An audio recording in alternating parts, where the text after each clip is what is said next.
Hai guys, bagaimana kabar kalian hari ini? Semoga dalam keadaan yang baik-baik saja ya. Oke, seperti biasa kita akan membagikan informasi-informasi yang unik dan juga menarik dan juga bisa menambah wawasan kalian. Oke, untuk yang belum subscribe silahkan klik tombol subscribe di bawah ini dan jangan lupa untuk klik tombol loncengnya juga ya.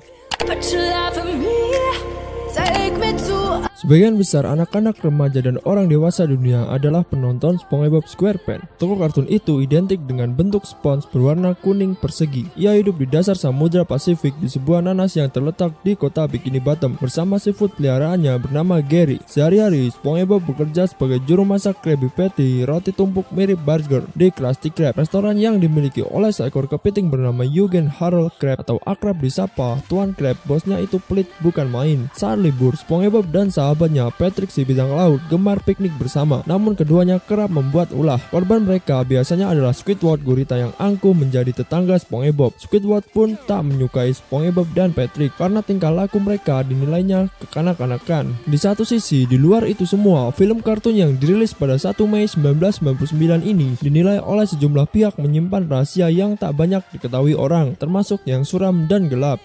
Penasaran? Berikut adalah cuplikannya.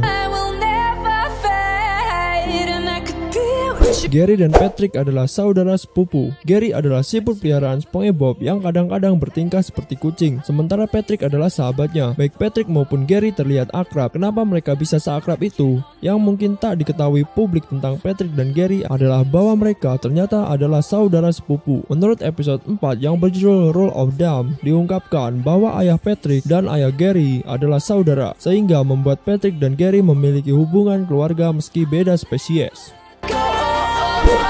Langganan sensor. Berbagai negara di dunia banyak yang memotong atau menyensor sejumlah episode SpongeBob yang ditayangkan oleh Nickelodeon. Alasannya ada adegan yang dinilai sebagai penyimpangan seksual sehingga tak pantas untuk ditampilkan di layar kaca. Misalnya karakter Sandy Chick yang memotong ikan di antara kakinya dalam episode Karate Copper. Sesi ini dianggap agak bersifat cabul, sama halnya dengan kalimat Getting Nailed pada episode Life of Crime dan adegan saat SpongeBob dan Patrick berpegangan tangan di The Fried Chuck Games. Di Inggris, episode Halloween Scaredy Pants dilarang tayang karena terdapat adegan di mana SpongeBob mencukur habis bagian tubuh atasnya dan yang tersisa hanya tubuh bagian pinggang ke bawah, wajah serta otaknya yang terbuka.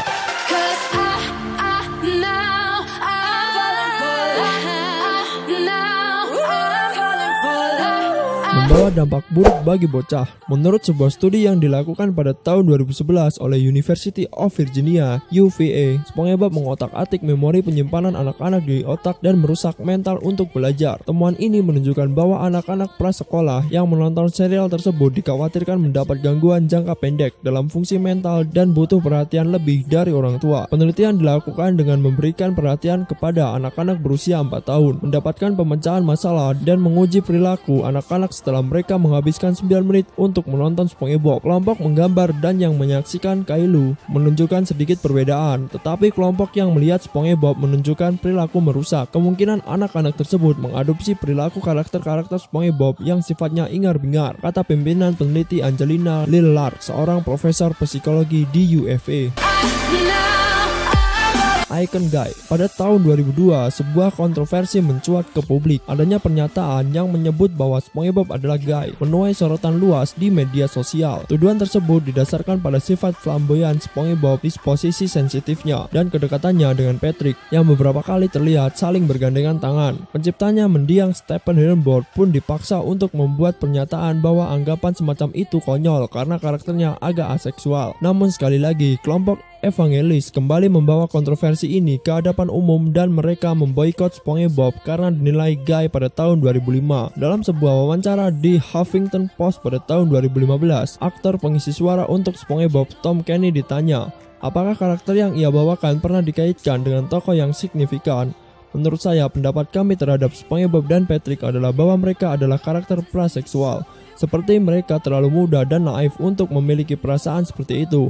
Dan bahkan jika mereka benar-benar saling jatuh cinta, mereka tidak tahu bagaimana sikap yang harus mereka ambil, jawab Kenny.